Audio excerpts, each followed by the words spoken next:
I'll make our government open and transparent so that anyone can ensure that our business is the people's business. I remember landing under sniper fire.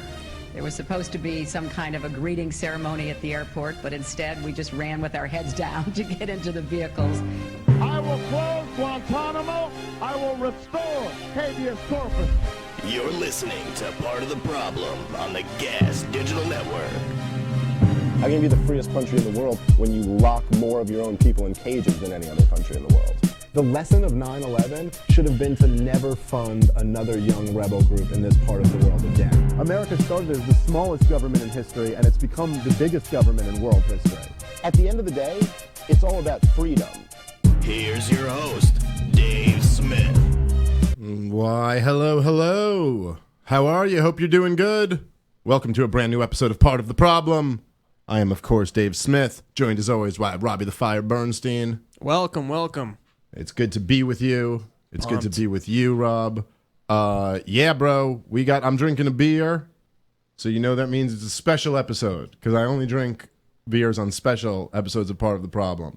And this is a special episode because we're doing an entire episode on one subject, okay? And that subject is net neutrality.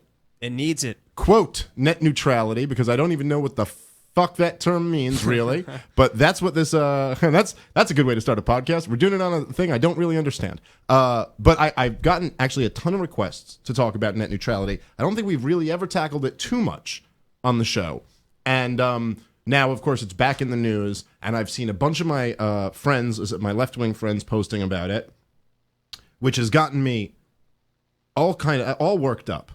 Because I must say, I posted something to this effect the other day on Facebook, but I do think of all the regulations, of all the government takeovers of any industry or any, company or anything. I think net neutrality, the idea that you want the government to take over the internet. I understand that's a little bit of a sloppy way to describe it, but we'll get into the details. But that's essentially what you're opening up. I think this is the most insane of all the things I've heard left-wing people advocate the government do. Genuinely the most insane. And I'll break down why in great detail, because we've got a lot of time. And as you guys know, I'm fairly long-winded. But if you give me an hour and a half, I'll make 3 good points. So just bear with me. Now, I really do, for many different reasons, find this to be probably ranked number 1 in the most insane policies that I see left-wing people advocating for. And I cannot tell you how much it hurts my soul. I mean, it really bothers me to see comedians. I mean, like, the profound irony in the most disgusting way, in the most disgusting sense of seeing comedians advocate for the FCC, and then for that irony to be completely lost on them is just, I mean, it's like, I don't know. It just makes me want to drown myself. Like, it's unbelievable that you would ever see the day. Like what type of 1984 world are you fucking living in? And I'll tell you, there's a couple reasons why I want to do a whole episode on this, and I'm kind of excited to do it. Like I said, I think this is the most insane, for many reasons, the most insane of all the areas to advocate government takeover. And, it's got this element of, like, a couple different things that it kind of illuminates. Like, it illuminates how easily people fall into line, how easily they're propagandized, and, there's just, on top of that, there's just a tremendous amount of bullshit out there, and that's always fun to swat down. So, as I tend to do, I'm going to give you kind of my background, or not my background, but my perspective of how I look at this. And there's a couple different things I would keep in mind. Number one, what really does, I can never quite get past this thing, but, like, there's something about politics that people just pretend to have an opinion, even when they know they're full of shit, even when they haven't even tried. And I'm not saying, look, I guess it's all relative. A lot of people are more informed than the next guy who's more informed than the next guy. But, I mean, people, I had this interaction with one of my friends, and and I said something, I was saying, net neutrality, this is absolutely insane to be for net neutrality. And he commented on my Facebook thread and said, this is actually one of the issues libertarians get wrong. Net neutrality is a great idea. And then I asked him, and I was half doing it in jest, and he's a friend of mine, so he was honest about this, but I said, have you ever read a libertarian's take on net neutrality? And he admitted he hadn't. And I know that's just like one anecdotal story, but that goes on all over the place in politics. It's a weird thing. Like, if somebody who doesn't watch basketball at all, right? Someone who like has never seen a game of basketball, doesn't care about basketball. I know lots of people like that. If I asked like my friend Lewis, who doesn't watch basketball at all, like, who do you think is going to win the game tonight? He'd go, I don't know. I don't watch basketball. He wouldn't start telling you why the Knicks are going to win and how their offense should be run. You know what I mean? But like with politics, there'll just be people who are just like, we should do this. And you're like, well, have you ever read anything like arguing the other side? Or have you ever really read anything to back up your opinion? And they're just kind of, no. But I just have a strong opinion on this. I don't know. Who doesn't watch basketball and has a strong opinion about how the Knicks should play defense? It's just strange to me. Anyway, so I just have that. Kind of, I notice that a lot. And it's interesting to me when people come out with like a strong opinion on a subject, and then I'll ask them, I'll be like, do you like actually, have you looked into this at all?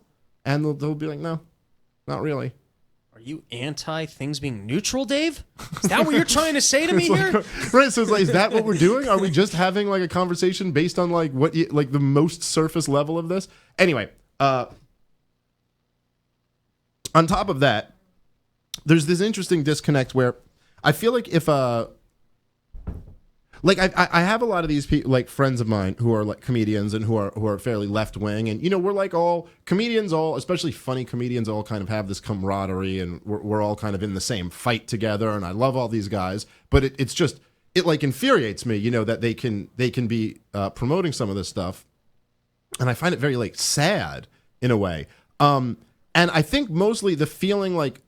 I think at least the feeling they have toward me is this kind of thing where like, it's like, oh, well, this is kind of the right thing to do, this thing. And Dave's just always on the side of being against the government just for the sake of it, kind of, like that's kind of how I'm looked at. Well, you're always against the government doing something. So of course you're against this one too. And to me, it's like, it's just so shocking how everyone on the left is always for the government. At least I have like a reasoning for being against the government in all these issues. Like, why do you guys want the government to regulate everything, including something that's not even an issue, but we'll get into. And I just, I feel like whatever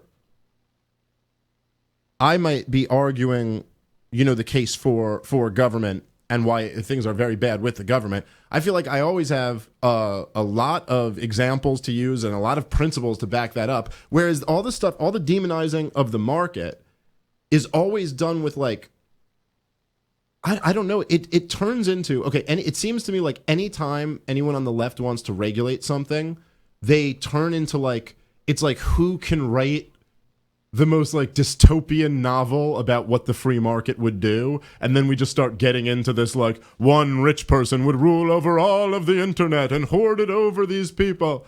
I remember the one of my favorite examples of this is I made this video like years ago, and it was against just a video against government, and I shot it in Central Park, and someone commented on the YouTube page and commented, they go, oh wow, you're against government, yet you shot this in a park funded by tax dollars. Pretty hypocritical. And I replied back like, I don't think that it's hypocritical at all. I mean, I don't think I should be forced to pay for this park, but since I am, I'm going to take advantage of it and sit here. I like, if you think that through, I don't think that's actually hypocrisy. I mean, I'm just, if I can't get something back out of it, I might as well. And then he responded back. And this just always, I found this always stuck with me, but he responded back and he said, yeah, okay, why don't you go try to film your video on private land, and then the owner will make you pay him a portion of your proceeds for the rest of your life for that video. And sure. I was like, well, I said to him, my response was, I said, so I get to keep my tax dollars, and then I only have to pay this guy if my video turns a profit? Well, forget even any of that. What I said to him was, he goes, you'll have to pay this guy for every video or something, or every play. He'll own you or something. And I said, actually, I did 2 other videos that week, both on private property. And I told them, and we did them on, you can see them, they're all up. They're the one that the clip has on the opening of the show, but we did one that was on a stoop. That was on the block that I used to live on, Brooklyn. So it's like, okay, here's his boogeyman story, right? Oh, if this was privately owned, this man would own you and you'd be his slave and you'd be owing him money for the rest of your life. In reality, what happened was we asked the guy and he said, yeah, it's cool. And he let us shoot the video on his stoop. You know, he was a neighbor of mine. Anyway, it's funny they get to just tell you these boogeyman stories like this is how things would work in the market. And then we have all the examples of the market all around us where, you know, that just doesn't happen at all. This isn't even kind of a concern. I mean, you can see this in any industry. In anything that the market does, you could just imagine that, like, okay, the government used to regulate, like heavily regulate the phones in this country. And you can hear the arguments of, like, if the government didn't have phone neutrality, you're like, well, then only rich people would have phones and they'd charge you $1,000 a minute to use a phone. And of course, it's like, well, no, when you leave it to the market, poor people now have smartphones and you can go to like Metro PCS and get one for next to nothing and have, you know, like great, a great network at this point or whatever. You have service everywhere pretty much. So anyway, I see this happening all over the place. Like your people are always able to just tell you how terrible the market would be if government wasn't there, even though all the evidence is to the contrary. So, you know, one great example of this, John Stossel used to use this, but so I guess Ralph Nader predicted, like in the 70s, that he said there would never be, you would never see consumer journalism. I'm sorry, like consumer advocate journalism on national television unless there was a law requiring it. And his thinking was that no one, essentially, if you think, Rob, like his point was that no one's going to want to report on their sponsors, right? So no one would want to tell you, you know, if there's like a Toyota recall and Toyota advertises on ABC, ABC's not going to tell you about the Toyota recall, right? Because why would they want to do that? They're not. And a law never got passed, and every single network ended up doing consumer advocacy journalism, all of them. And the reason was because here's the thing, right? Let's say Toyota, the market works in these very interesting, mysterious ways. Let's say Toyota had a big, let's say Toyota had a big scandal, and then it came out that ABC News was not reporting on this because they were advertising at ABC.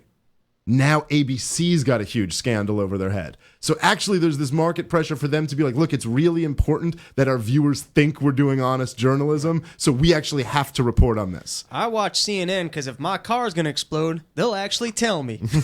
Unlike those ABC folks just going to leave me to die. Well, it's all, you can always predict like, oh, this worst case scenario will happen. And look, you can say that I'm doing that about the government, but I got examples, and you don't. This is funny. They always love to hang over, like hold over libertarians' heads that if libertarianism is such a great idea, how come you don't have a libertarian country or something like that? And I mean, there's actually pretty obvious answers to that. Like, I don't know, people don't abdicate power very easily. It's like because it's worth a lot of money to them to keep power, and it's really fucking easy to brainwash idiots like you. It's unbelievable how quickly people become useful idiots. Unbelievable. And people just advocate, will march for what is clearly the policy of some fucking rich people who don't give a shit about you, who very transparently don't care about these fucking goals. It's like brought to you by the same people who used your money to bail out Goldman Sachs. You know, these are the guys who are now, we're really concerned that there might be different lanes of internet traffic. All right, so let's get in, I guess, a little bit to what's going on and what net neutrality is, because there is like a lot of disinformation and a lot of confusion about this. I was talking to one of my friends the other day because he posted a video, which we're going to play at some point on this show, and it really bugged me. And I told him, I said, this is about as crazy a thing as you know, an argument as you could make. This is insane. And I was like, why would you want the government involved in the internet? And he's like, no. Well, I'm trying to get the government out of the internet. Isn't that what net neutrality is? Like people are so confused on this issue in lots of different ways. So, the idea of net neutrality, I guess, right, has come up because it really is just kind of an idea. It doesn't actually apply to whatever the FCC regulation that it looks like is going to get rolled back here. But the idea of net neutrality, I guess, would be it's if you Google it, I believe they'll tell you it's a principle, which I really you want to Google net neutrality? I believe the definition that comes up. Yeah, let's go with the official one because this actually, when I read this, that kind of stuck with me. The way they put it, but so yeah, what do we got there? What definition does Google give us? Yeah, let's pull it Google, who's pro net neutrality. The principle that internet service providers should enable access to all content and applications regardless of the source and without favoring or blocking particular products or websites. All right. So the idea is, or the principle is that there should be no, I guess, some type of egalitarian internet usage where everybody should get the same amount of service or the same amount. No one should be given more or less, and no sites should be blocked or whatever. Okay, this is the principle. Now, what this manifests itself as was Obama under Obama, the FCC basically reclassifying how internet communication is viewed legally and giving themselves the rights to regulate internet service providers and, make sure that as they see it, things are all being delivered in a neutral manner. Now, of course, there is something, as I was mentioning earlier, there's something quite ironic about the concern being some site could be blocked. And the answer being, let's bring the FCC in because they've got a great history of making sure that nothing's ever blocked. That's what they do. Because, the internet has this big problem. Anyway, okay, so I guess this really is... Before I looked all that into the issue, I just remember when it was coming out, and I just saw FCC, and I was like, who would be for this? I remember the radio with Howard Stern, and him getting calls in, and they had to, shift the content of what was going on because of FCC complaints. Yeah.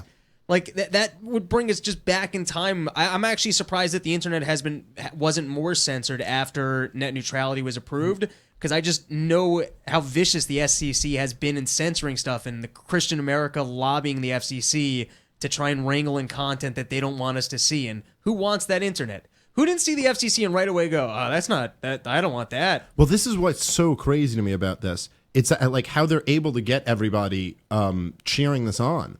And they're even poisoning it in a way now. People hate the FCC so much now, and this is so fucking dishonest. But the net neutrality people are they're spitting this like FCC is trying to ruin the internet by rolling back what the FCC did 2 years ago. And you're like, wait, what? That's crazy. This is rolling this back would just be getting them out of it. Look, here's what's so crazy to me is this, right? This is not.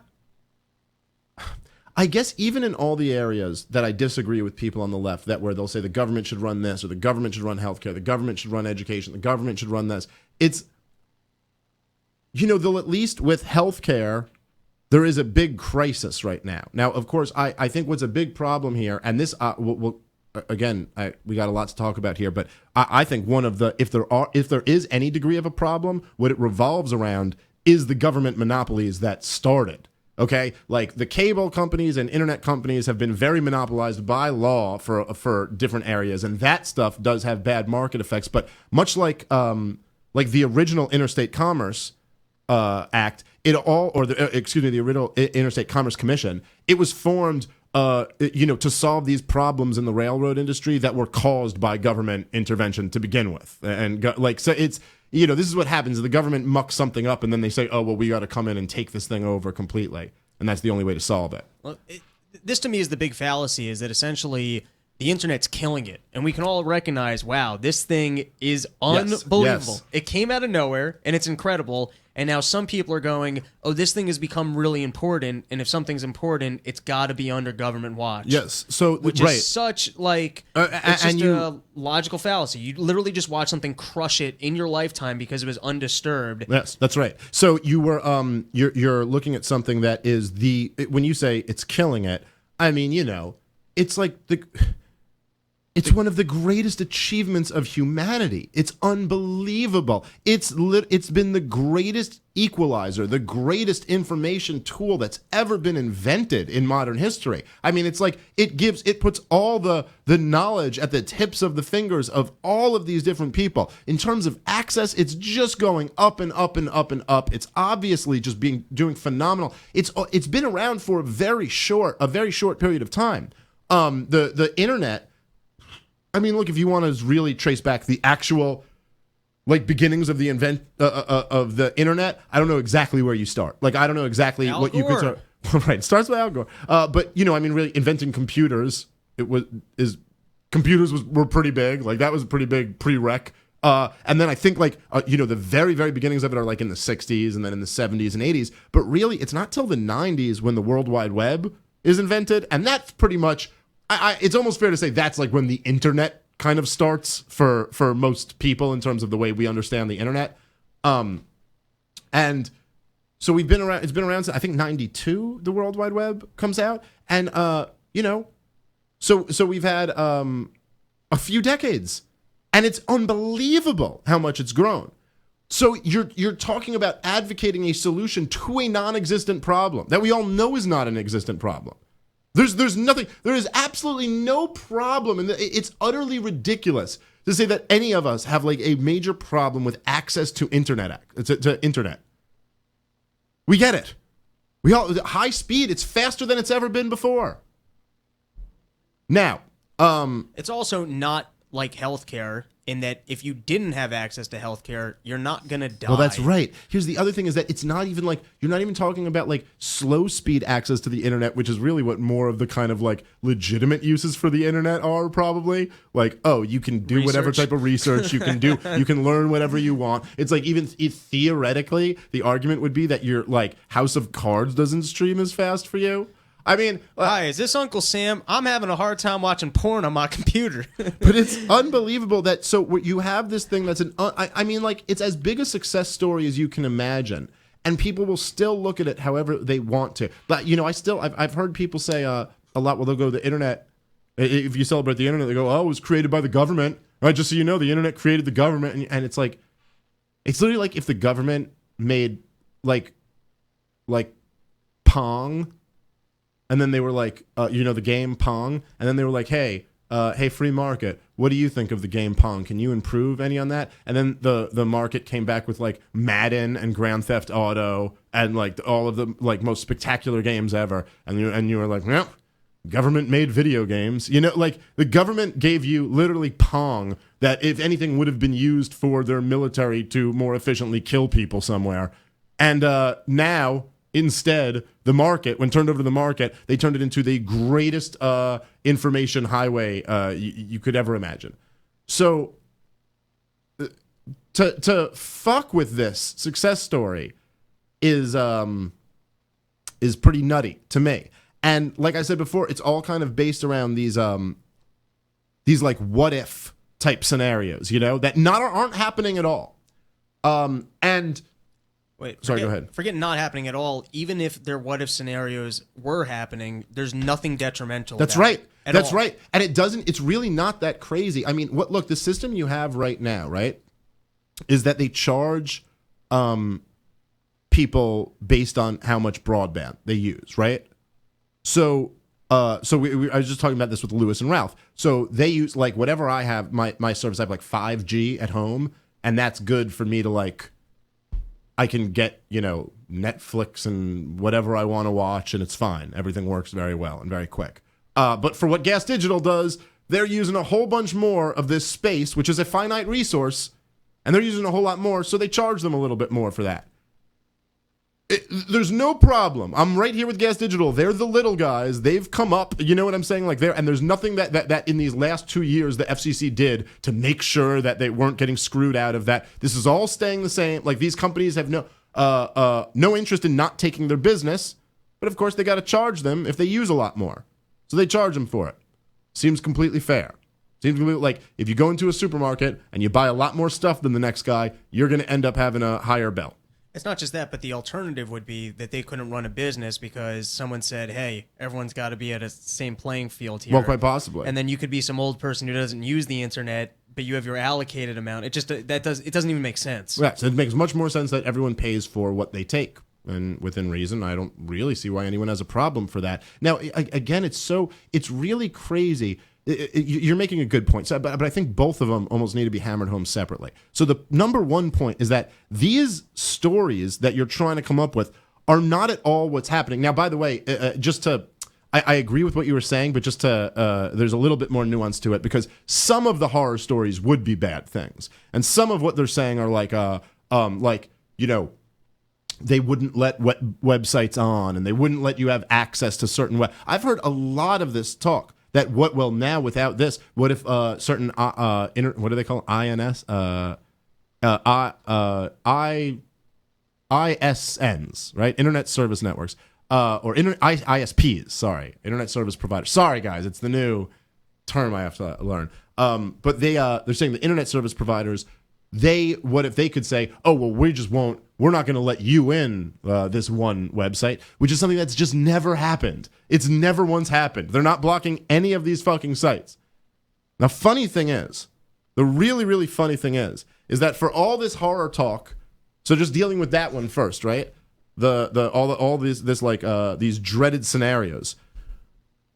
I really do wonder, like, this has never happened anywhere, okay? There's never been a private company that was in competition that decided we're going to start censoring these websites. We're going to start not letting these little guys on. We're going to start extorting people to not use our sites. Literally, it's never happened. There's not one case of it. There are so many of these horror stories about what would happen in the market where it has never happened. You have, the whole, everything about like antitrust theory and like monopoly, anti-monopoly, like theory. There has never, check this out. There has never once been a company that undercut everyone else in the market to then monopolize that market and then jack up all the prices and rape all of their customers for it. It's never happened. Ever. For how much that fear dominates like the world, you can't find one example of it. In fact, every time when the government comes in and they'd have these antitrust lawsuits, like the first big one I believe was with Standard Oil, okay? And I don't have all these numbers like right on the top of my head, but it was something like Standard Oil got up to controlling like 90% of the oil refinery business. Like they got way high, and then they sued them under the Sherman Antitrust Act. And it's the government, so it takes like years and years and years and years for these lawsuits. And then by the time the lawsuit went through, they had like 60-something% of the industry. Because while they're like moving slowly, the market's moving way faster, and other people are building oil refineries now because there's a big demand for it, okay? And then you have the same thing happen with IBM. The government was suing IBM for being a monopoly, but during the decade or so that it took them, this hippie Bill Gates is out there inventing Microsoft. And then they went after Microsoft. And while he was doing that, Steve Jobs was reinventing Apple. Like, they don't even realize, they don't need to do anything. There's no monopoly here. There's plenty of competition, and they're just like, one person might be dominating for a second. And then, of course, the other point is that nobody, I don't think in the general public, would view it as such a bad thing if one company actually did become a monopoly by undercutting everybody else. Like, oh, this guy's charging less than everybody. That sucks. Like, we're all going to him because it sucks so much. So, the funny thing, the really, like, kind of tragically ironic thing about it is that if you look to, like, some really bad, like, let's say, like, really think of a really bad scenario, right? Like, let's say there was, like, somewhere where the internet was like, hey, we're actually not going to allow freedom on the internet. You can't have a site that posts a dissenting point of view. You can't criticize this organization or that organization. We're going to shut you down. We're going to come after you if you do that. That actually does exist in the world. Now, I said there's no free market examples of it because it's all fucking governments. It's all governments. But that does exist in the world. That exists in China. That exists in North Korea. That exists in lots of oppressive countries. That's what they do. But it only happens when the government can control it. Now, the idea that sorry, go ahead. Yeah, I would say, and part of the reason why is that there is competition amongst internet providers, and that's growing competition. Firstly, because it's all kind of going cellular and wireless, and it's becoming cheaper. That's Not just right. that, but they keep like selling off like these old TV towers to try and convert it into. Believe me, your internet's if government stays out, your internet's going to get cheaper, better, come from more providers. And if me and you found out, hey, if you get Time Warner, they're actually getting all libertarian views off the internet. Or if anyone is criticizing cable companies, you can't find it. We're probably just going to go to another internet provider. That's right, and certainly good that's old- what. yeah. Well, that's what you would want the answer to be. I mean, look, everybody knows this from just their normal life. But I mean, there's a difference how you're treated when you're in the Apple Store as to when you're in the DMV. And the reason why is very, very clear. It's very clear. It's like if you're in the Apple Store and somebody's like a dick to you, you're like, hey, buddy, the HP store is right next door. The fucking, I don't know. I have all Apple stuff. What are the other computer brands? Anyway, the point is there's other options. And if you're over at AT&T, you can go over to Sprint. If you're over here, you can get... In fact, these places are like waiting to buy out your contract. Now, I'm not saying these companies are perfect. Okay, but with the DMV, they're like, okay, what do you want to do? You want to go to the other DMV to get your New York State license? Yeah, there isn't one. So get in line. And if you don't have this, we take your car. So get in line, And you're like, yeah, okay, I will. Now, I mean, the reason is because they have a monopoly. They don't have to. What you want is the competition between businesses. This is what makes everybody step their game up. And so, I mean, look, my girlfriend is just she's an esthetician, and she's just dealing with. So she's been practicing in New Jersey, right? And she has a license, which is just like. It's just utterly ridiculous, right? So not only, let me just pile on the layers of ridiculousness here. Number one, you need a license to be an esthetician. It is not invasive. It's nothing. It's like putting skincare products on your face. It's the most ridiculous thing ever. I mean, you need a license to do makeup or touch hair. It's all insane. It's utterly insane. Now, let me put on another layer of insanity on this, okay? This is what the government does. You have people demonize the market. This is what actually goes on. So on top of the fact that there's a rule that we will we'll shut down a fucking business if somebody's touching hair or faces without government permission. If you haven't paid off your local government bureaucrat, then you can't do this. Now, on top of that, she just switched jobs, and she was working in Jersey, and now her new job's in New York. And guess what? Oh, well, we don't recognize your license here in New York, so you got to go get a temporary license, and then when that runs out, you have to go apply for your New York license, and all the way, you can pay people and fees and little charges and another little fee here, and it's all, I mean, are you telling me not only do you need a license to touch someone's hair or face, but then you're not just going to respect the state of New Jersey, which is right next door, and just gave you that license. You're like, I don't know. You could have slipped through the cracks. I don't know if I trust that. And this is because they just really want to make sure people's hair and faces are okay? Of course not. This is all just a fucking racket.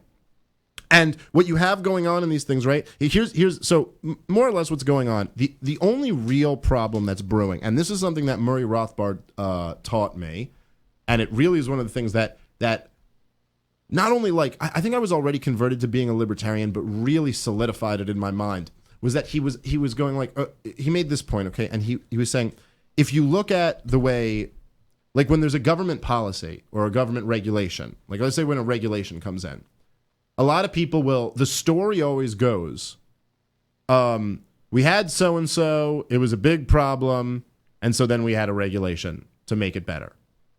Say there's some regulation in the steel, industry.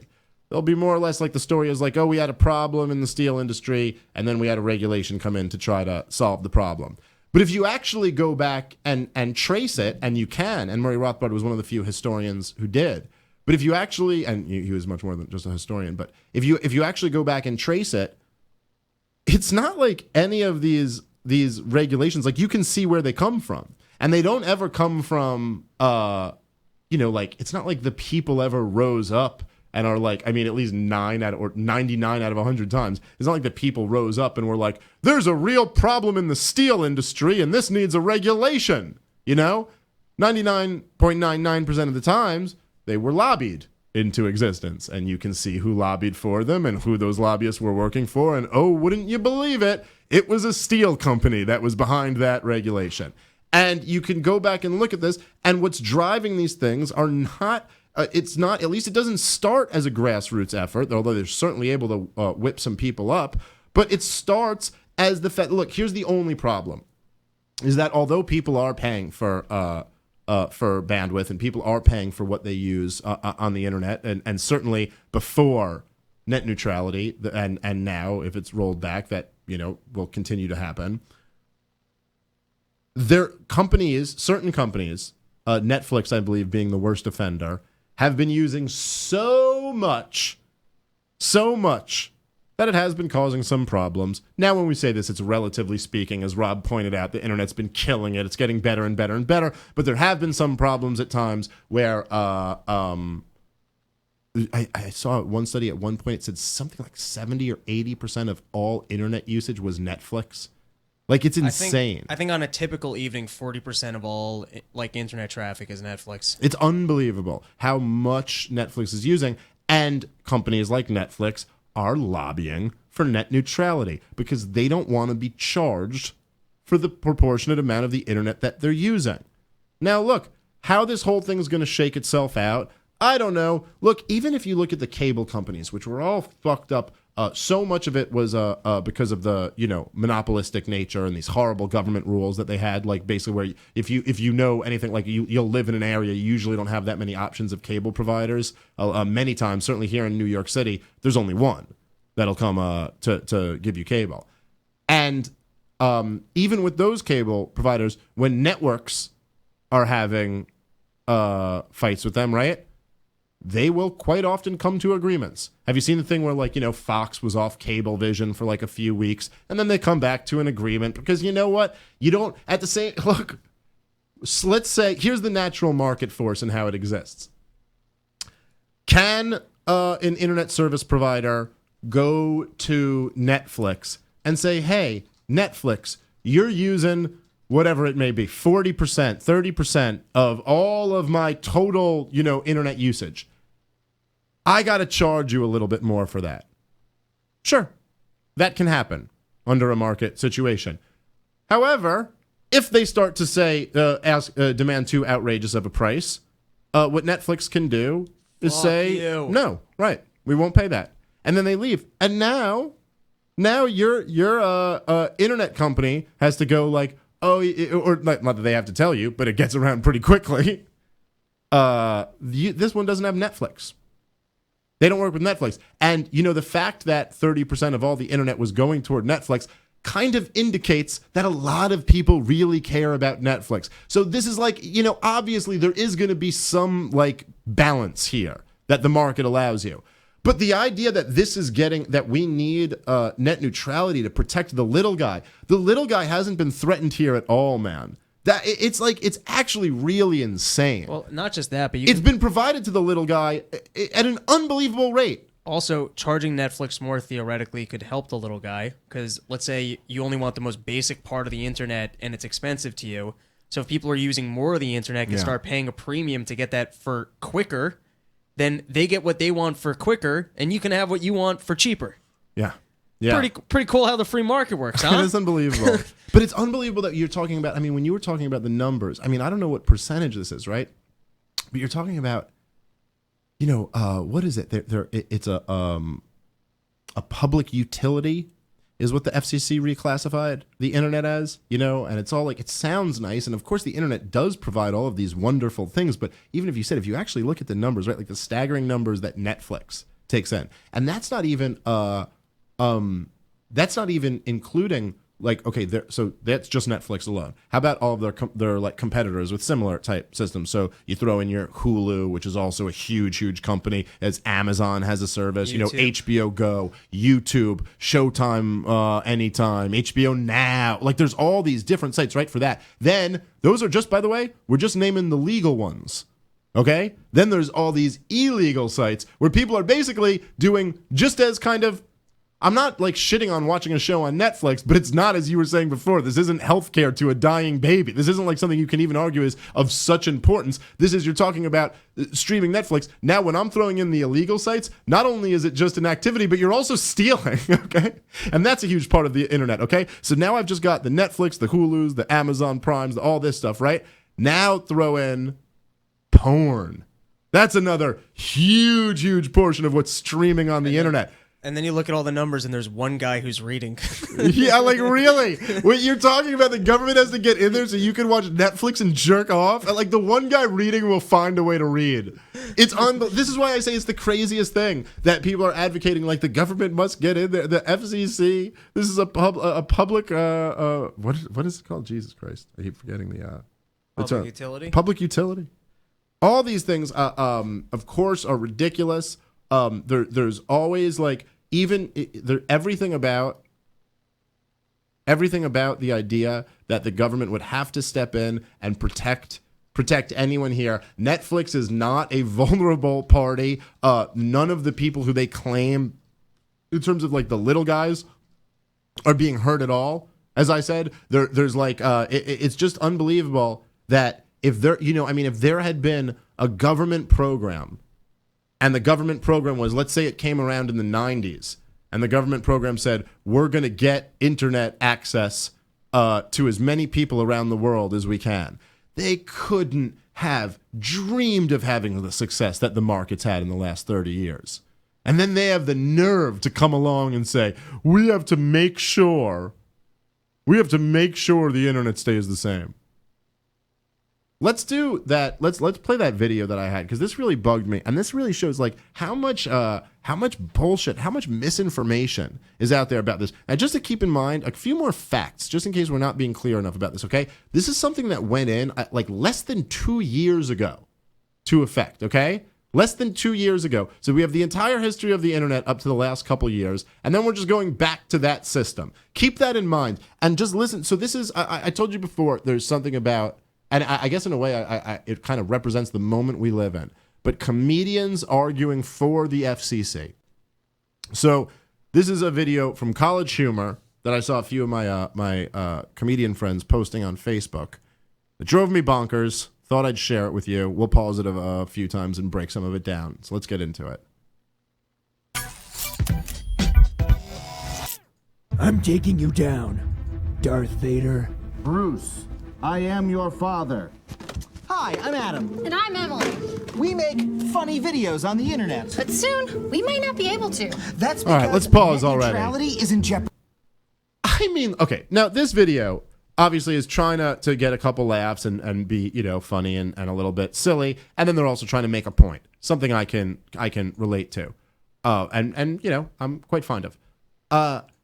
What a fucking dishonest way to start a conversation. I mean, Rob, is that not pretty crazy, dude? That the way you would start, let's have a funny, conversation about net neutrality. Hey, we make funny videos on the internet, but soon we may not be able to.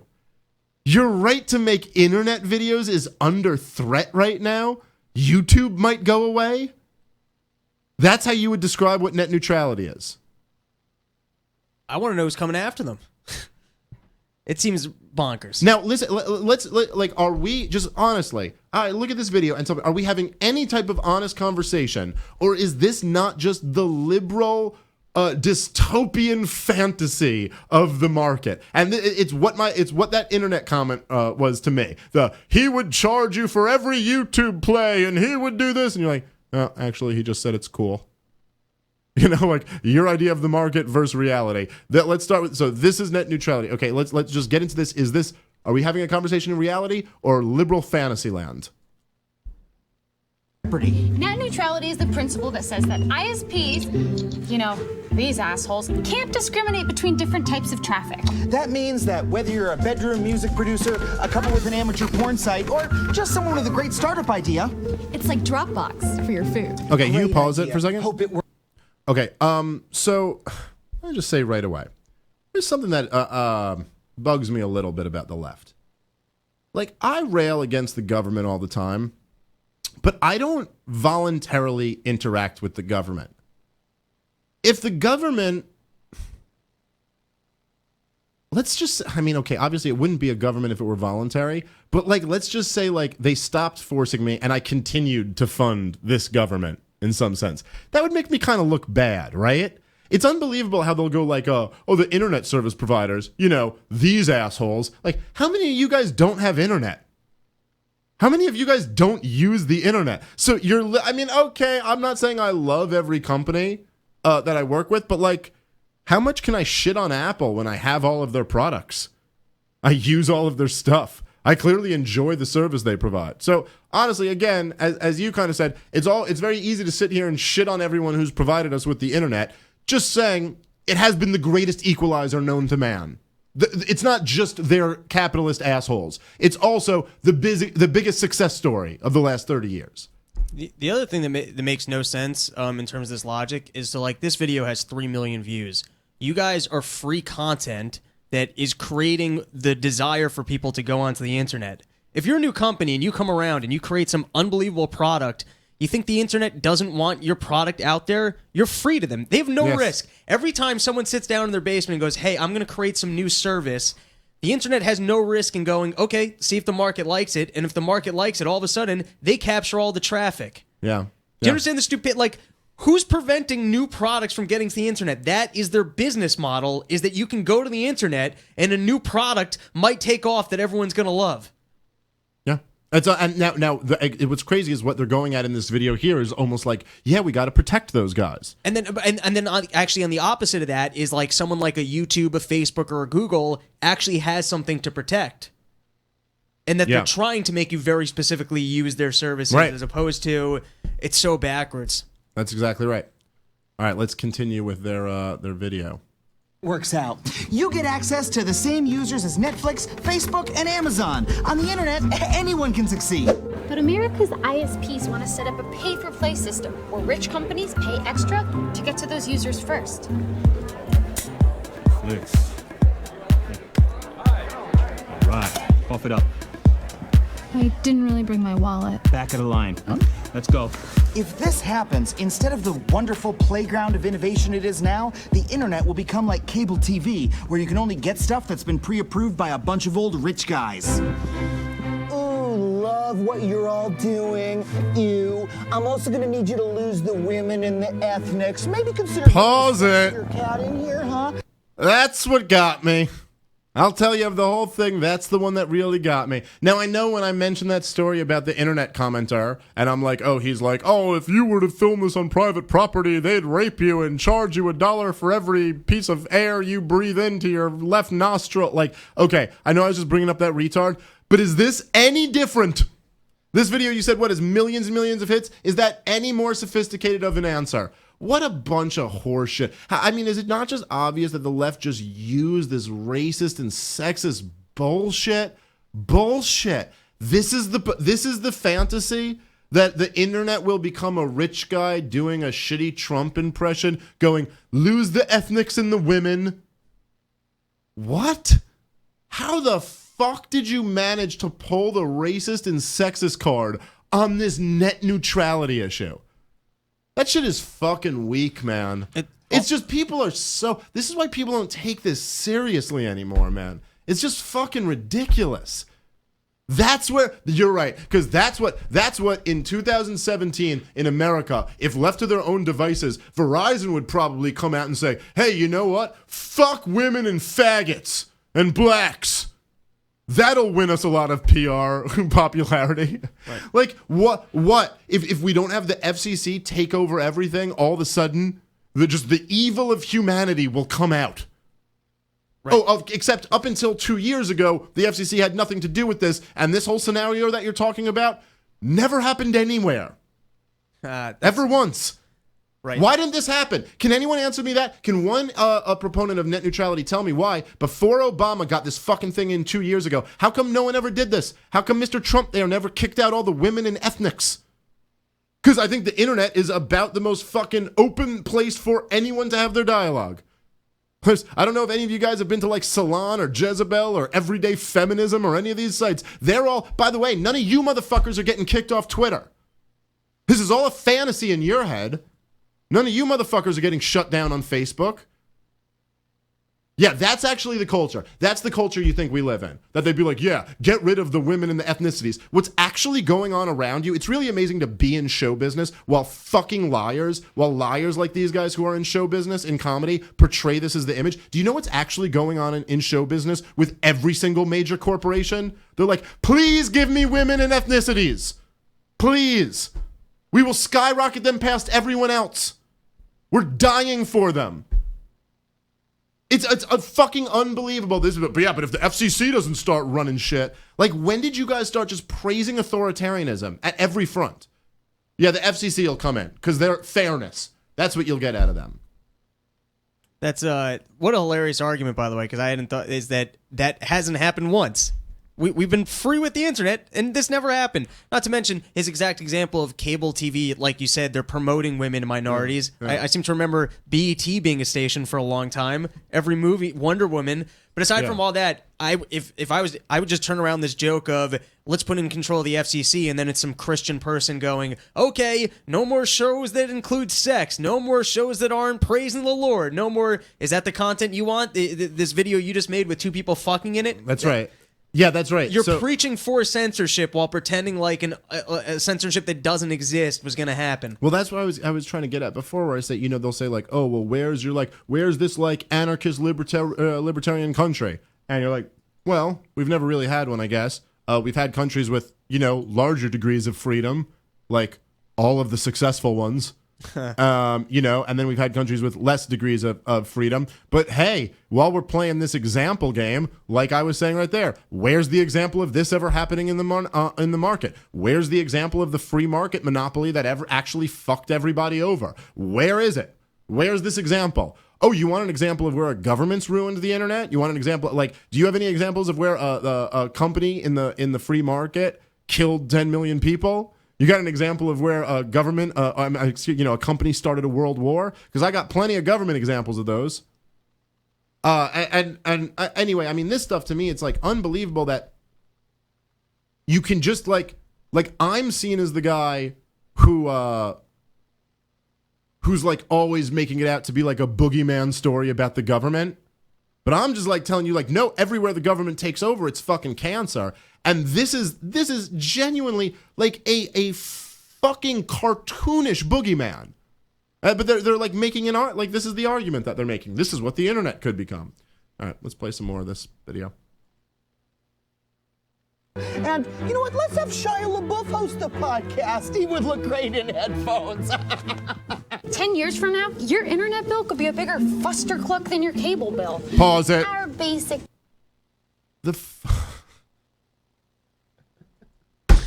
10 years from now, your internet bill could be a bigger bill. What did she say?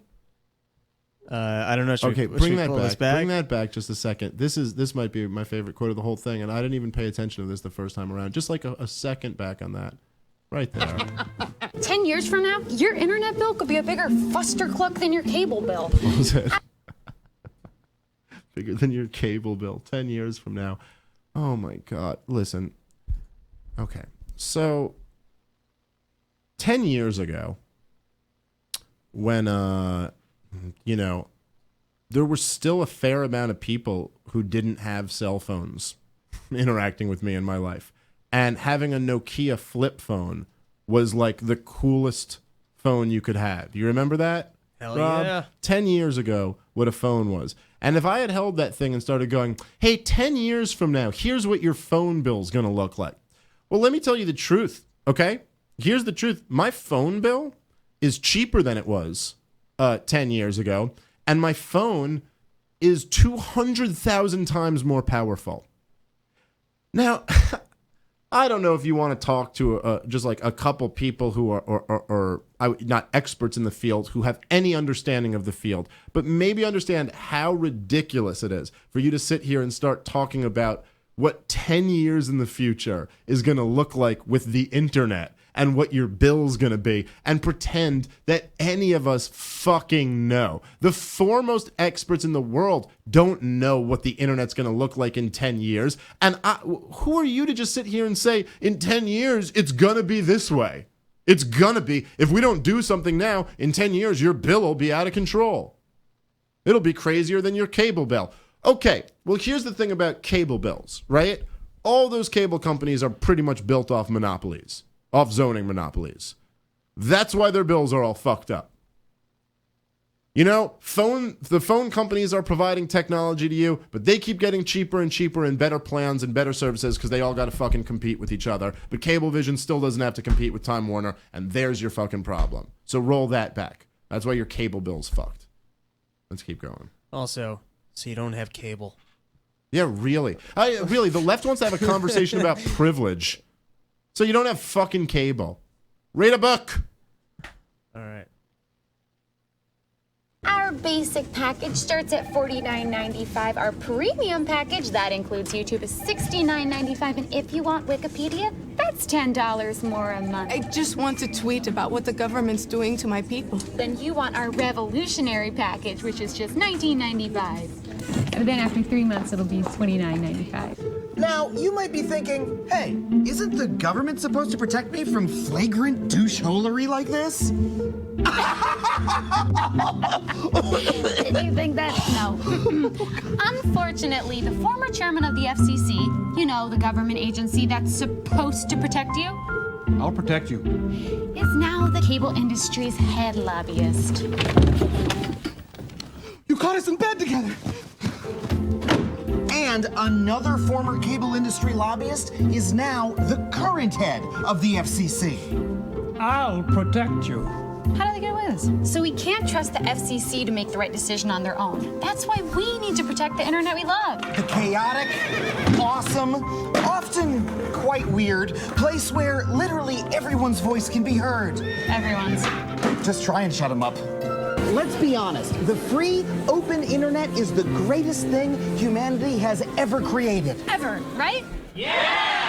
But in a few months, the FCC will approve this festering sore of a proposal unless we speak up. The internet is one of the few places where human voices speak louder than money. So while that's still the case, let's use those voices. Go to dearfcc.org and tell them to protect net neutrality. Do it. Do it now. We'll wait. While you do, Chris here's gonna play Drunken Love on the theremin. All right. We can end it there. So, I mean, I'm shaking my head.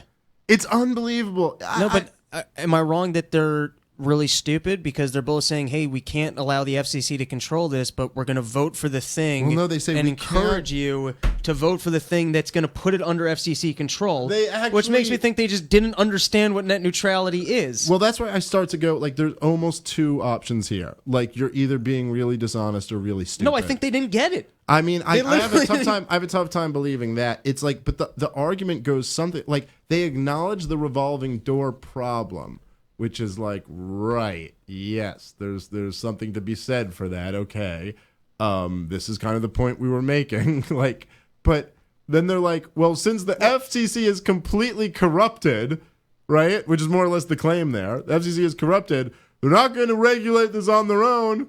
We got to make sure we tell them to regulate it. Like, oh my God. What a ridiculous argument. We have to protect the internet as we know and love it for the last 2 years, I guess, evidently. And we have to do this by not letting the FCC end net neutrality. They don't get it. They literally just said, if I understood it, we can pull it back. They said, we can't trust the FCC to regulate this, so we have to vote for net neutrality. So what they're saying net is... neutrality is the law that puts the internet under the FCC's regulation. Yes, it's not that they don't understand it. It's that they're saying, right, they start with their thing where they're saying, see, here's the argument that they're trying to make, right? Yeah. So what they're saying is they're saying that they're a voice against money, right? But of course, as we were just breaking down, there's tons of money behind what they're saying. In fact, most of these big companies who use the most are behind them, which I guess makes sense financially speaking, right? Like that's what they're incentivized to be behind, right? If you're using like a ton of fucking space, and so and you can't, you want a rule that says you can't get charged for that. Anyway, so they're saying they're against this, and they're more or less saying that rich people are trying to lobby the FCC to deregulate this, kind of get themselves out of this. So we can't trust the FCC. They'll only do the right thing and keep the right rules in place if we get out there and really make them kind of do it. So this is their argument for why we have to make what I guess is a corrupt organization run this. That was over my head. Okay. That literally to make so in other words, since they're this is the logic. Yes, I know. No, it's not that it's over your head. It's that it's so profoundly stupid you couldn't imagine a human being was making this argument. It's not exactly over your head. It's actually kind of under your head. Like it's kind of like you were granting them too much credit. That you go, no one could be like no one with an IQ above 70 would actually put forth an argument. It's almost kind of like I'm worried I'm going to get shot in the head, so let me shoot myself in the head so that space is already occupied by a bullet. No, so you're saying it's that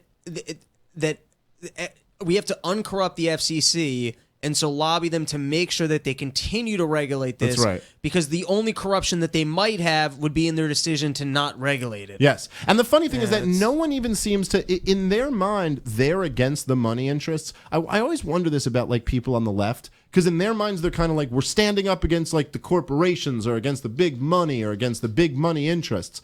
And then you go like, why do you think it is that, you know, like if that's the worldview, If people on the left wing are standing up against the big money interests, why is it that like all the big movies are with you, everyone in Hollywood's with you, all of academia's with you, all of the media's with you? Like, why is it that like say Obama, who's a guy who's all for net neutrality, gets tons of corporate money, and a guy like Trump, who's not, doesn't? Why do you think that is that all the libertarians don't get all this money? I mean, I know you know the three guys who give libertarians money, like they happen to know the Koch brothers, but don't you even think it's a little bit weird that, say, out of the top 20 most influential donors, you only know the two who go the other way, and that every other one of them goes the left wing or the big government way? Isn't it weird that you only know the two who go the libertarian way? Like, I don't see how these things don't fuck with people. Also, I guess they're a corporate shill themselves. I mean, they're College Humor. They're owned by IAC. So if we're looking at IAC, that includes Ask.com. I don't know if anyone still uses Ask, but that is a search browser, so I assume they're on the same side of Google here. Then you got Vimeo, which is like a YouTube-type service. Mm-hmm. Same thing. I guess if they had enough subscribers, they wouldn't want to have to pay more. So, I mean, they're literally here representing corporate interest in making this video. Yeah. Oh, well, absolutely. I mean, but you see this almost with every. I mean, this is why, again, like useful idiots is really the term here, because you see this behind every. I mean, look at Obamacare. This isn't, you know, it's like sold as this kind of like noble moral thing, but of course that's not, you know, it's lobbyists getting their like payday all over the place. It's a bill literally written by lobbyists. I guess what I just say, like, when you get into this, right, there's something about, could you grab me one of these as well? I guess just to kind of like recap, like this video particularly got me going, just because I think there's something just so, I don't know, like fundamentally dishonest about the whole nature of the discussion of what net neutrality is, and I don't think anyone's like really explaining it to people on the left, and they seem to have, I don't know, whatever, like a big misconception about what it is. And I don't know, I guess it really reminded me of that example that I used of just the unbelievable cartoonish like projections of what would happen if we left things the way that they've been for a while with none of these problems existing. And the fact that people, so like one commenter who I got, who is disagreeing with me, who I guess was arguing for the principle of net neutrality, was basically saying that, you know, this is just a common sense regulations, which is the term that they always love to use, common sense regulations, because then, of course, to oppose it would mean that you're like insane. And at least it's been my experience that quite often when people talk about common sense regulations, if you actually look into them, they're not really built off common sense at all. And so he was basically arguing that, you know, net neutrality is common sense. And he said that libertarians, he said, are delusional when they get into these slippery slope fantasies where just because there's one common sense regulation, it's going to lead to all of these other bad things. And I just, I don't know. It's crazy to me that somebody in this argument, you're accusing us of having this like fantastical fear that's not based in reality, that the government could end up doing a really bad job regulating something. Like this fear is not. So I guess what I would say is let's just like briefly compare what is a more realistic fear. Okay? What is a more realistic fear? That this is going to like what do you think is a more realistic fear? That the FCC would genuinely start censoring speech. The FCC, an organization who has censored speech in the past. Okay? The fear that they would do that. The government will do a poor job of regulating something, right? Like they've done a poor job of regulating everything. They regulated planes and the financial industry, and we had 9/11 and the housing crash. This is what they do when they regulate things, okay? What's the risk that they would censor somebody and snuff out a point of view? Well, let's look at this. Edward Snowden used the internet to release information to the American people. He let them know that the National Security Advisor was lying to the American people, that James Clapper was lying when he testified before Congress that there was no mass bulk data collection going on at the NSA. Okay? Edward Snowden released this information, check this out, before those net neutrality rules went into place. The internet, if you will, the market, the internet, their response to this was to circulate it everywhere, to let everybody get this information. And I'm not talking about everyone in America. Everyone paying attention around the world was able to get this information, okay? Because this internet, pre-net neutrality, this is what the markets were doing with this information that was dissenting from the authority. What the government would do, if they could, is throw him in a hole for the rest of his life.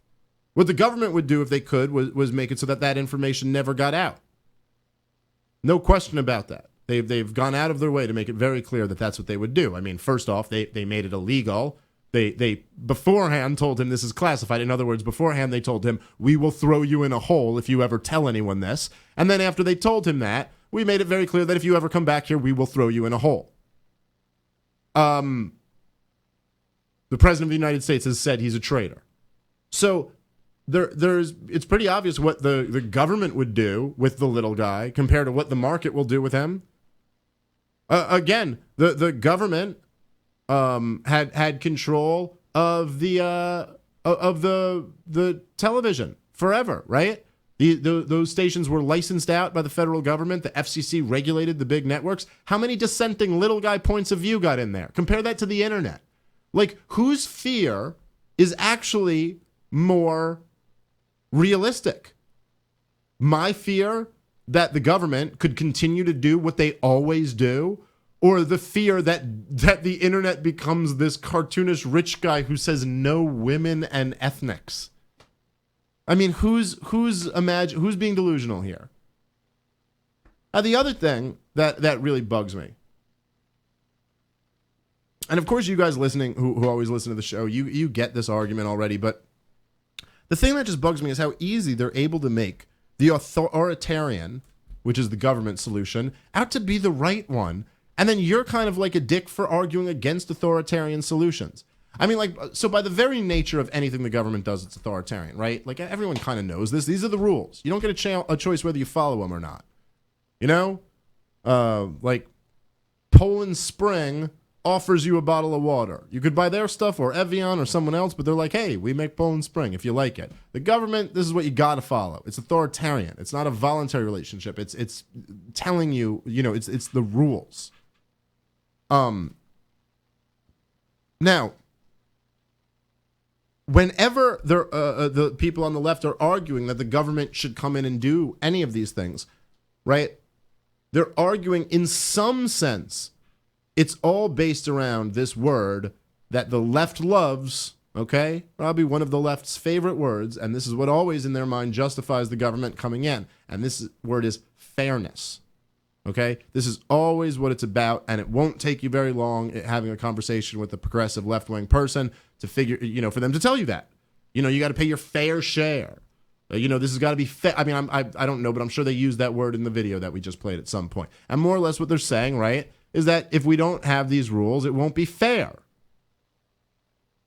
The problem with that, which is why the fair share thing gets a reaction out of somebody, is that there's two things, right? Like, number one, fair is somewhat subjective.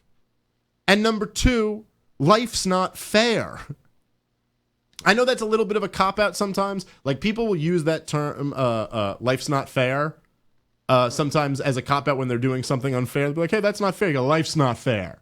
Sometimes that guy's being a dick. But what he's saying when he says life's not fair is a true point. Like, life is not fair. And if we're just searching for this idea, like some abstract, pure version of fairness, you'll never get it. I mean, like, there's nothing, it's just, you have to start to come down to planet Earth and go within reason if you're having any type of conversation about fairness. Because, like, is it fair that LeBron James has that talent and someone else who was in his situation in life just didn't and is probably still in a bad situation? Is it fair that he gets to make all that money and someone else doesn't have a lot? Like, I don't know exactly what's fair, but then you have to go into, like, well, with dealing with reality, all these people do voluntarily pay to see LeBron James, so, like, yeah, I guess it's fair he gets a lot of that money. What else is fair? The owner of the Cavs just keeps all of it? Like, no, LeBron should get some, and someone else, I don't know. So the first point is, like, the life isn't fair thing is, like, you're never going to achieve some perfect level of fair, and then you have to start having an honest conversation of what fairness is, and that becomes very debatable and subjective. And again, like, I don't think it is fair that a millionaire has to pay 70% of his income in taxes and you have to pay 20. Like, I don't find that to be fair. Who's to say exactly where fairness is? That's kind of subjective. Can I go ahead? Yeah. Just to comment on the fairness point, because I think that was really wise that you said, is that we can recognize that life isn't fair, and I think if you try and fictionalize the world that we live in, you end up wasting resources. So, like, right. If we can just recognize, hey, life's not fair. That's not the way that's not what this game is. So you're gonna end up like it's like if you really try to correct death. At some point, people are gonna die. Right. How much resources are you gonna spend to try and pretend like that's not the ultimate reality? Well, that's right. And what exactly is, I mean, there's so much, like, nuance to all of this stuff. It's very difficult. Look, I'd say this, right? Like, if you're on a desert island and, I don't know, I'm trying to think of an example. Let's say did you ever watch the show Lost? I never got into it. Okay, no. well, I learned this concept from Lost, that there was this one character who was, like, totally convinced they were going to get saved. And so he's out on the beach and he is organizing rocks just to say the word help. And someone's like, hey, man, what are you doing? And he goes, well, I just feel like I have to do something. But the reality of the situation is he's just wasting energy when he could probably be helping out the group or doing, like, no one's flying over them. No one's going to see his help rocks. He's literally trying to fix an unsolvable problem. And so he's wasting resources and energy doing it.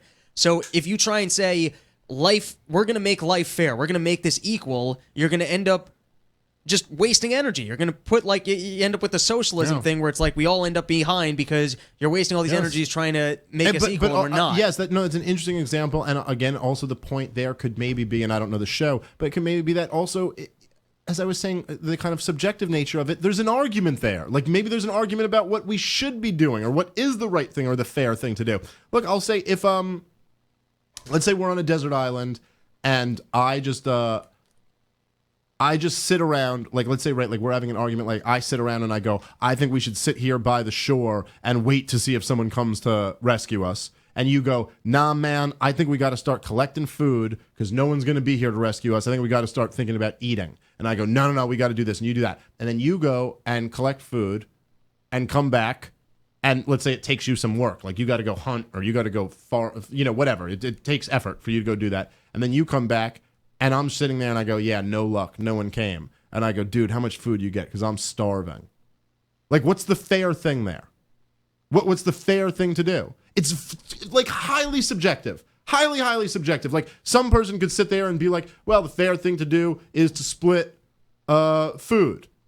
someone else could say, like, that's not exactly fair, though, because Rob said, let's go do this. He was right. He put all this effort into that. And now, like, maybe someone would go, no, it's fair if Rob keeps, like, the big piece and gives you the small piece because he went and put the work in. Or maybe someone would say, no, you know what? Rob can keep all of that because he, like, I don't actually know. You know, I do look at, like, man, if I just, like, if we're being good people, I think maybe you'd give me a bite of food. But I think if you split it 50-50, that's not completely fair to you. I don't exactly know where I fall, but there's not like a scientific answer to that. So here's what you have to do, is you have to start saying, within reason, what's fair. Okay? Within reason, what's fair. And then, if we're talking about the market versus the government, we have to say, who does a better job of being relatively fair? Or fair within reason. Now, again, I'll say, I don't think there's anything that drastically unfair, and you were kind of getting at this before, because it is possible, right, that in a market situation, even though this doesn't seem to be happening in the market right now, I suppose it could, that there could be a company that would say, oh, we're charging Netflix more, and then as we were getting into before, you have this maybe kind of like some type of negotiation there. So you were kind of saying before, Rob, like you didn't really see there being a great moral problem with that. Like this isn't really such a nightmare scenario. Like maybe they're like, oh, you got to pay more for more internet. Okay. I agree with you. I mean, that does happen in the market, right? But like, oh, sorry, go ahead. Just to build on that, it's not just that, but it also then means like if you're Verizon, you might actually make investments in infrastructure so that you can facilitate a premium service for Netflix. Well, that's a whole nother level, which is like almost like the advanced of that. But yeah, maybe this is actually there's a very interesting thing when you fuck with incentives, you have no idea what you're going to do, and you're right. And these are some of the unintended consequences and perverse consequences where you go, yeah, you may not even realize this, but you might actually be fucking with the incentive to make sure they can create a system that can support more. Right. Guys, I would have built you a luxury car. You would have preferred the luxury car, but instead you capped my profits on cars. So now I'm just going to keep making you the Toyota Camrys. Yeah. Look, guys, like I've said many times, I'm not at all anything close to even technology literate, but I just know a lot about markets, so I can understand this conversation. But in terms of the technology, I mean, look, I'm technologically illiterate, but I know like 10 years ago we didn't really have the internet for Netflix and Hulu. So who's to say in 10 years, like when you're saying prices will go up, 10 years this thing's going to be doing shit you can't even imagine right now. Now, you know, when you have now you do have things for me. If I look at like say Hulu, okay? Hulu has a plan. I love just getting everyone into this like victim shit because it's like Hulu, I forget exactly what it is. I don't know what I pay every month for Hulu, but I pay more. There's like two plans. You can either sign up it's like $7 a month and there's commercials in your shit, or then you could just pay $10 a month and it's commercial free. And I was like, I'll just pay the $10 a month for commercial free. And by the way, I'm not like rich at all. This is just kind of how the first world goes. People are like, I could literally just spend a few more bucks on not having the commercials there. Now, that is to me almost essentially, in terms of a principle, they're doing exactly what the net neutrality kind of thing is arguing against. I mean, they're actually saying, I mean, if you could essentially look at commercials as slowing down your experience, right? Like now instead of watching this in an hour, it takes me like an hour, 5 minutes because I got to sit through these 5 minutes of commercials, right? It's almost the same principle. Like they're charging me more so I can get to this and not have to sit through something. And I have to say, within reason, when we're saying what is fair, I see absolutely no problem with this fairness. I don't really think that extra $3 a month that I pay separates me from some other guy because like I outrank him in terms of privilege or something like this. It's like, I don't know, different people have different values. I know people who make more money than me who are cheaper than me, who are just like, right, $3 a month? No, I'll sit through the commercial. I'm not that guy. I'm a little bit more, in some ways I can be irresponsible with that. Like I'm the guy who's just kind of like, whatever, get it. You know, it's not the last money I'll earn. Get it. That's my attitude. Now, again, I just don't see anything outrageously unfair about that. But as I was saying before, let's just compare, broad strokes, the fairness of the market to the fairness of government. So the market might say, hey, $3 more a month for no commercials. Our government throws kids in jail for life for weed. This is what our federal government does. It murders Muslims in third world countries. It throws people in cages for nonviolent crimes. It steals from hardworking people to pay off rich bankers. Like, this is the organization that you're like, well, they got to come in there and they have to now enforce some like abstract fairness that we don't even ever have to actually define or compare in real terms to anything. Someone fucking, one goddamn person who's advocating for net neutrality, you point to me where before we had this net neutrality thing, you know, the entire history of the internet up to the last 2 years, before we had this regulation, you point to me to the truly unfair use of a company within a free market. You let me know what was truly unfair, and I'll put that up against my unfair government program that we've had. Let's see how we stack up. You're like, I mean, it's like you're talking about paper cuts and I'm talking about exit wounds. You got nothing. So whatever you want to say about the market, you tell me the most unfair thing that happens in the market. And it's all this fucking like, people get into all this shit. Like they'll go, I heard someone was saying in a blurb the other day, I forget where I read this. You know, I just read shit on the internet all day, every day. But I was reading something about Chile. And they were saying Chile, they were talking about Chile's inequality problem. That Chile's got a big inequality problem. And they were going on and on about this. And then they did mention at one point, like almost as a throwaway, that it is, you know, the richest country in South America.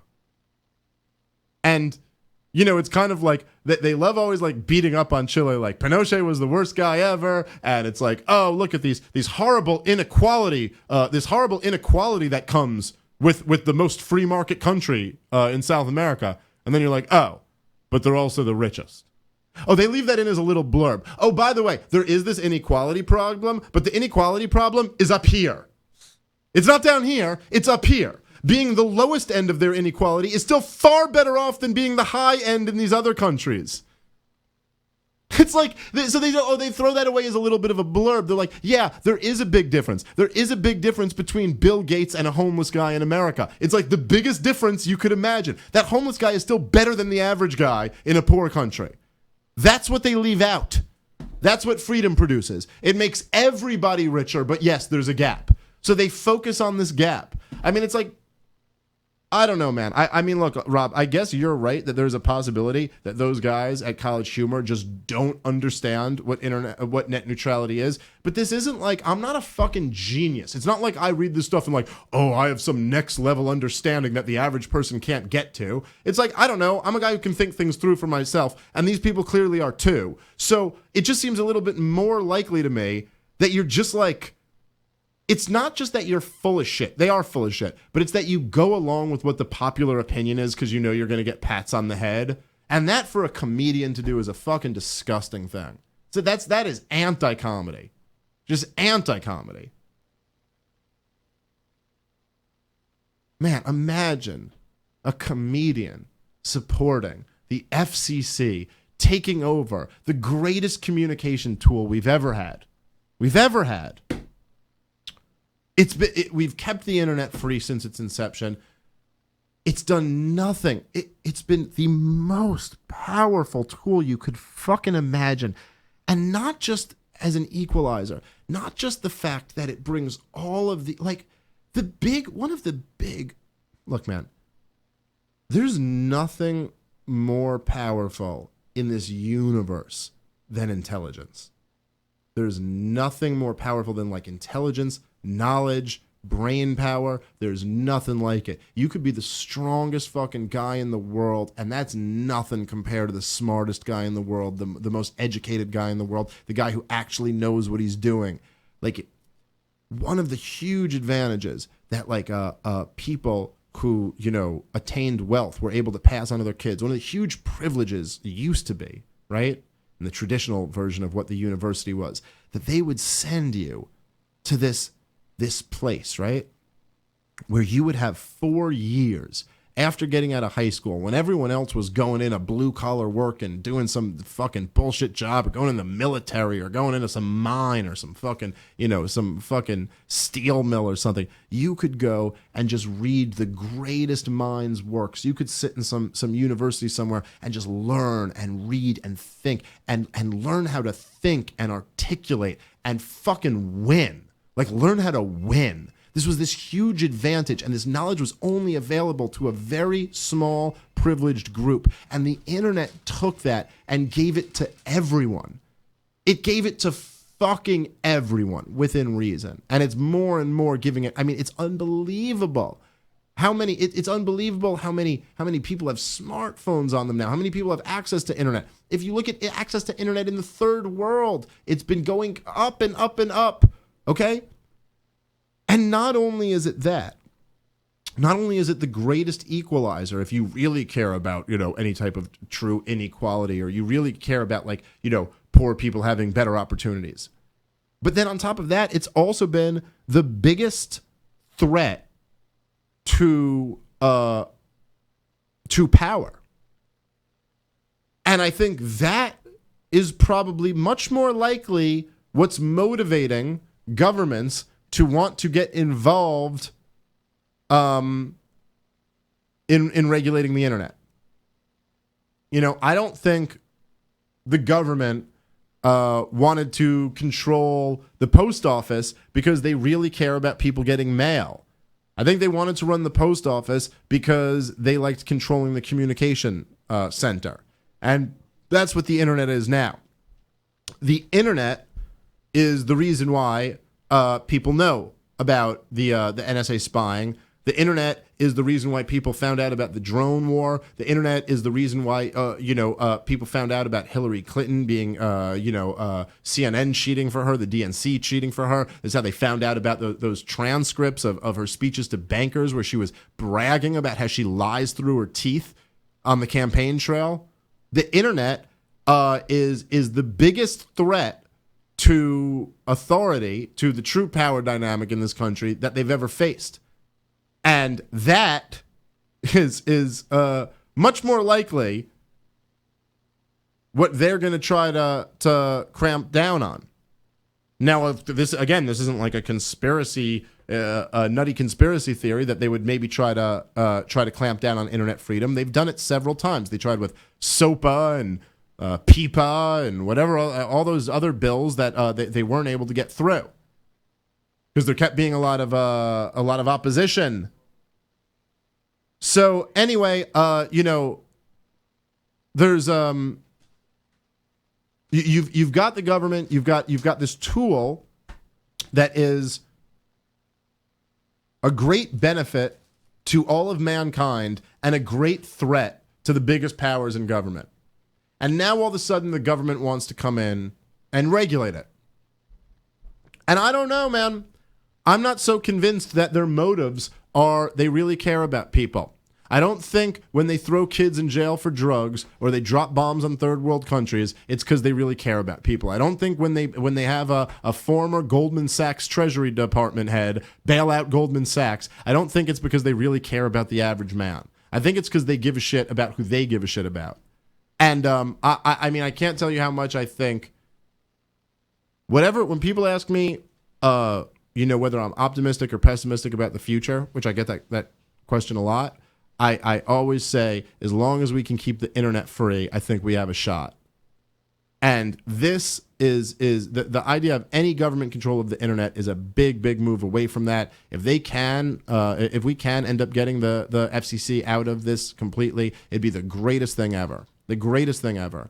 Man, I know a lot of my left-wing friends, and I hope some of you guys listen to this episode, but I know a lot of my left-wing friends seem to think that I'm just against the government at all turns just for the sake of being against it. I would just say this. When are you guys ever against the government doing anything? When is there ever one industry? How successful could an industry be that you would be like, probably this we should have the government separate from? People who identified with the word liberal used to be all about separating the government from things. And it was the greatest achievements that have ever fallen under the name of liberal have been about that. It's been about, like, you know, repealing fucked up laws, getting the government out of areas they don't belong. Look, the separation of church and state was one of the greatest achievements of man. All we need is to continue that trend. We need a separation of the internet and state. That's it. A separation of the internet state.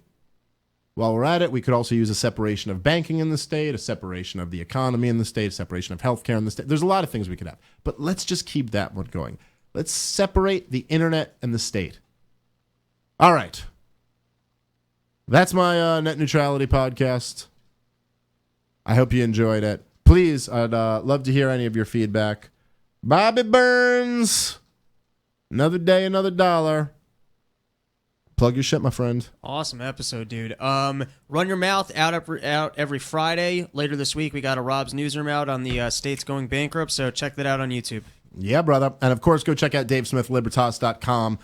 Get all the information about my debut comedy special, which is coming out soon. I will be back at the Just for Laughs Comedy Festival this year in Montreal. I'm very excited to go. I did New Faces in 2013, and I'm going back up there this year. So it's like the biggest comedy festival in the year. It's the biggest comedy festival in the world, and I'm very excited to be back there. So, debut special, the Moon Tower Comedy Festival, Montreal Comedy Festival, big year, doing big things, and I owe it all to you good people. So please keep listening. Thank you. We'll be back on Friday with a brand new episode. Peace.